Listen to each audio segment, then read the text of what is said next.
They didn't have an apology, like, man. They have grrr. I just wanted to I'm gonna say get sorry. you next time. That was it. This'll be my last game. Conflab it. But literally, and conflab it, tilt stuff control. like that. Oh, man. Yeah, you need to know. They need to know. That's what's important. But no, I you would can't say. love to have that in Smash. Just for the meme. I'm getting tilted. Control me? Oh god. Oh, Right. good lord.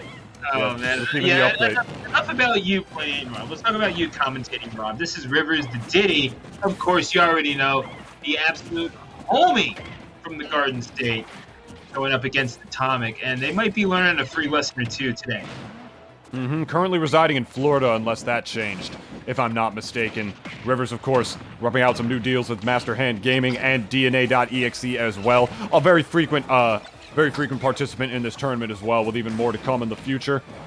This is one of the greatest, if not the greatest, Diddy Kongs and Crom players in the world, ladies and gentlemen. If you want to see the oppression session in full force, you found it right here, unless Atomic has anything to say about it, as this is our final best-of-3 set of the evening as well, coming up for you guys. I hope you ordered a slobber knocker, because you're gonna get it, and if not, well, someone at Grubhub is gonna be very upset. I mean, I thought I ordered it, but I don't know. I just kind of assumed I had to go and pick it up. I didn't realize it was just delivery. Either way, utilizing the banana against Diddy, you kind of have to expect that to be part of the game plan of Atomic whenever it is, whenever that's malleable. However, yeah, you're falling off of the platform. You know that Rivers is going to try to catch that. You just know. He's a top player, man. You know, he knows how to, like, keep you in disadvantage exactly where you don't want to be, as well as the fact that he's got an item. You see Rob controlling a little space with that gyro right there, and then immediately answering back with his own control item of his own in Rivers' banana. He does pretty much the same thing, man. So if you're going to put another item in the hands of Rivers right here, one that he can potentially take control and just completely negate with his own in a literal food fight fashion, a banana against a gyro, man. Like, the principle's going to come out soon, because, like, this is just... This is a middle school food fight if I've ever did see one. Yeah, certainly no prisoners being taken in this particular contest. And now, as we are getting into, again, just a little bit more volatile style of play coming out from Rivers than perhaps Atomic has been accustomed to throughout this bracket, kind of have to wonder just what their mindset is, because I mean, this is a Diddy that has been here before, and yeah, a couple other let's call it relatively bigger stages than Tunis. Yeah, for sure. Just relatively, to say the least, is being the operative word right there. But I mean, hey, we've been talking about Rivers this whole time. You know, Atomic definitely holding his own right here. Looking very, very close to even, with only a 30% differential in Diddy versus what is generally considered to be better Diddy for the most part. But these characters are different enough at this stage in the game and at this stage in the meta to really warrant that not being a saying anymore. That's going to do it, though, for Atomic's second to last stock right there. Pressing one too many buttons right in the face of Rivers while there was a banana in hand at point-blank range. You know that's a kill confirmed, Stu. Yeah, and Rivers just does not miss those. So now, sitting at 27%, what else do? You go back to that down tilt, trying to take advantage with that laser. But again, at that point, you're just trying to dictate movement, and Rivers ain't really jumping for you. I mean, what are you trying to tell them? Yeah, no, he's just pretty much never giving Atomic what he wants in that regard, man. He just keeps doing the same thing over and over again to just try to condition Atomic into punishing that particular option and then mixing it up. You saw a monkey flip on his shield, or past his shield, I should say. Monkey kick past it. Damn near 3 times in a row. And at that point, Atomic still wasn't trying to punish it at that stage of the game. Maybe he was trying to do like a double adaptation right there, or a double mind game, just thinking that, you know, Rivers was expecting him to adapt to that. Either way, though, the advantage is being forced on the part of Rivers very, very, very well. Not afraid to call his shots with the monkey flips right there, despite being up as well. But Uber not going to do it from there either, but a second one certainly will from the ledge this time around. Atomic definitely bleeding with a little bit of life support left on this robot. Hopefully he had that part installed. I mean, there's only one way to know for sure, and that's to break it open and see what's inside. Rivers could be doing that sooner rather than later. However, Atomic not looking to quit on this one just yet, as this matchup has gone very closely into the 5-minute mark. Rivers again, sitting on near the center of the stage, and they're going to get the monkey flip. Atomic not even bothering to mash out of that, and Rivers just content to get that damage. Why wouldn't they be? Yeah, Rivers, you can tell how thirsty he is for the kill right now as well. He's going for all sorts of wacky reads. Beautiful spot dodge cancel up tilt right there on the down smash. Not as easy to do as it looks. The timing for that move is pretty pristine, as it is a multi-hit that stays out for just a little while, though it is possible to spot dodge it, as we can all see. He's searching for any and all means to get the kill, man. Running up smashing, you know, just banana smash attacks, forward smash reads, whatever you have it. Even throwing up the gyro whenever he's actually able to get it in his own hands to cover aerial space, so Rob will just become a little bit more predictable in this landing. Nothing was working except for that final raw up smash on the part of Rivers. Just able to close out that game and take a sigh of relief knowing that he is up in this set. Yeah, and that's the thing. Even when you're winning, you're getting something taken out of you whenever you're playing Rob, especially online. It's just the nature of the game, but I gotta say, Nintunis, Atomic showing some signs of promise. I gotta think, though. It's one of those situations where you can't see it happening unless they slow the game down even more. And in what instance does Rivers ever allow that? Never. Yeah. So, I mean, what is it that you can see Atomic at least trying to do to I mean, you're not going to stop Rivers from getting in.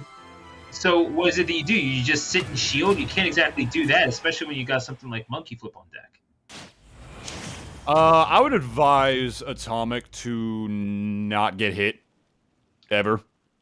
I think that's pretty wise, wise thing to do, and I think that's all I pretty much have to say. Fair enough. So anyway, in all seriousness, I'm sorry. No, I'm sorry for being myself. In all seriousness, never change, David. In all seriousness, I would say stick to where Rob is good and staying out of Diddy's danger zone. Because let's be honest, you know, I made all these food fight jokes because, like, hey, he pulls a banana, he pulls a gyro. They both do the same thing in pulling out items, but they aren't necessarily the same in that regard. Rob is better at the very long distance.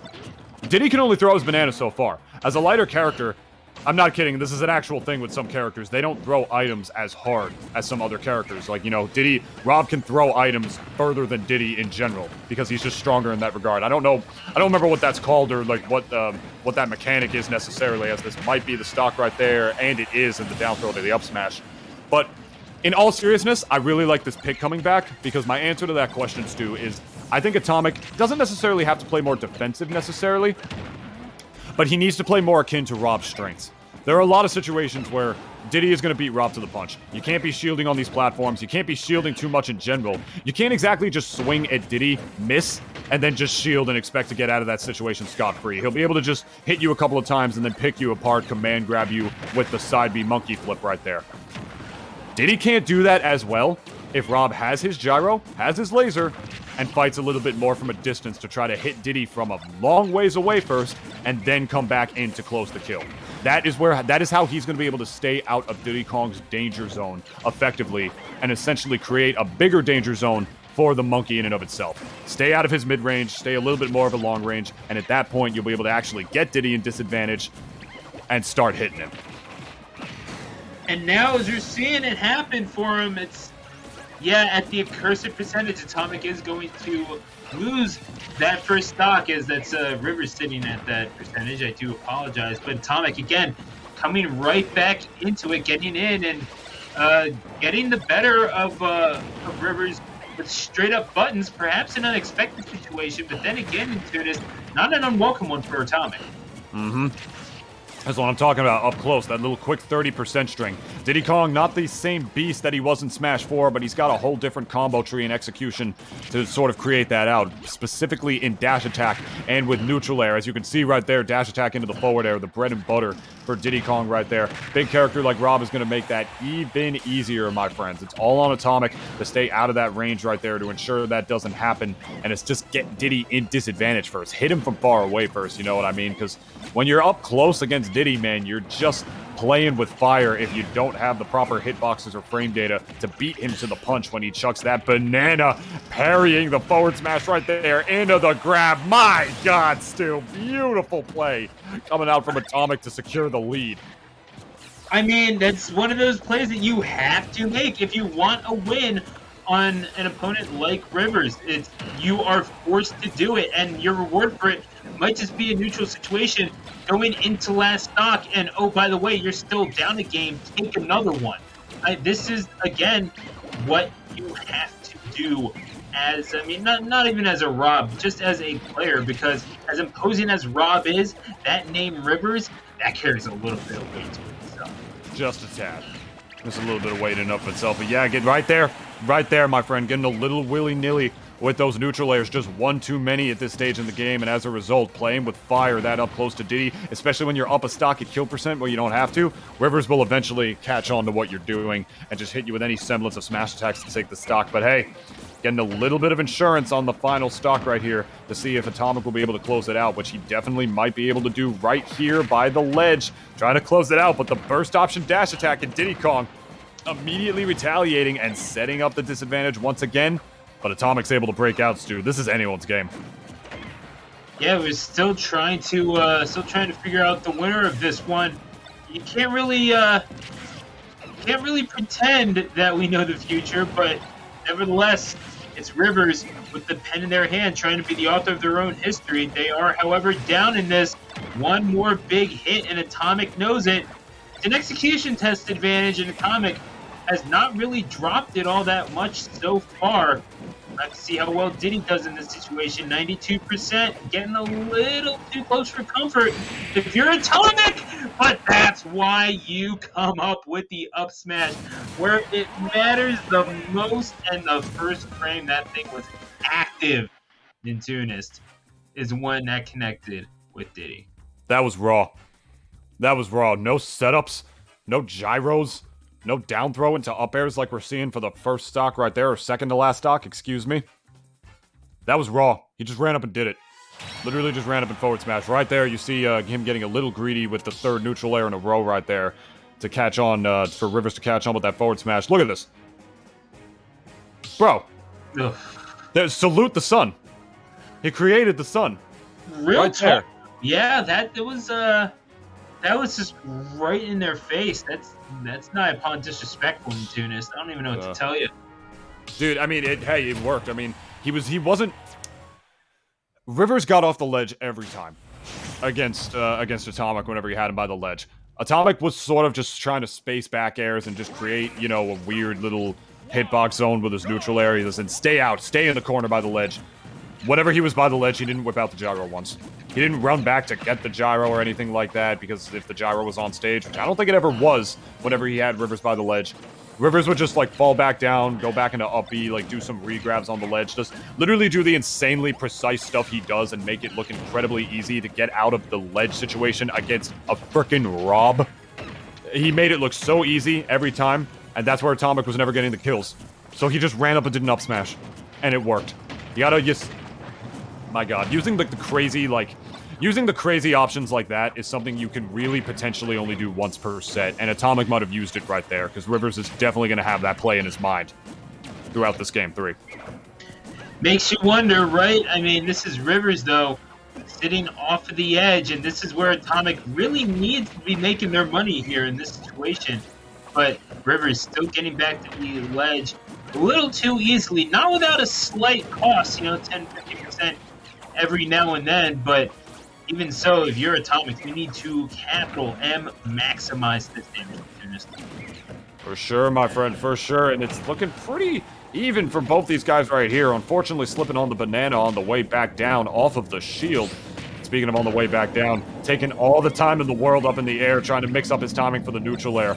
Little did he realize all that did was give Rivers all the time in the world to time the parry and potentially get the kill for it. But he's got him stuck in the gyro. He had it. He had the kill option. He had the side B right there, but he was just a little hesitant, was afraid to commit to a committal option like that, Stu, even though he essentially had it guaranteed for you right there. Might be a little bit of fear seeping out in Atomic right here. That's not what you want to see in the final game of a set, and he lost the first stock because of it, Stu. Yeah, the seed of doubt grows into a tree of sorrow, and that is going to be something that Rivers will certainly bear fruits from as they take the first stock of this game number 3. And here on Final Destination, you don't have the benefit of platforms. I mean, just in a vacuum, who does this benefit? I mean, I think both of them can do pretty well on the stage and controlling space with their items, but I imagine that with the length of the stage, Diddy might be able to close the gap relatively easily due to his, like, sheer speed. Rob might not be able to play that sort of long game that he has to, or at the very least has an advantage over a character like Diddy Kong on, say, Pokemon Stadium. I imagine that it's not even necessarily the stage that, you know, will benefit either of them more. It's the play style, I would say.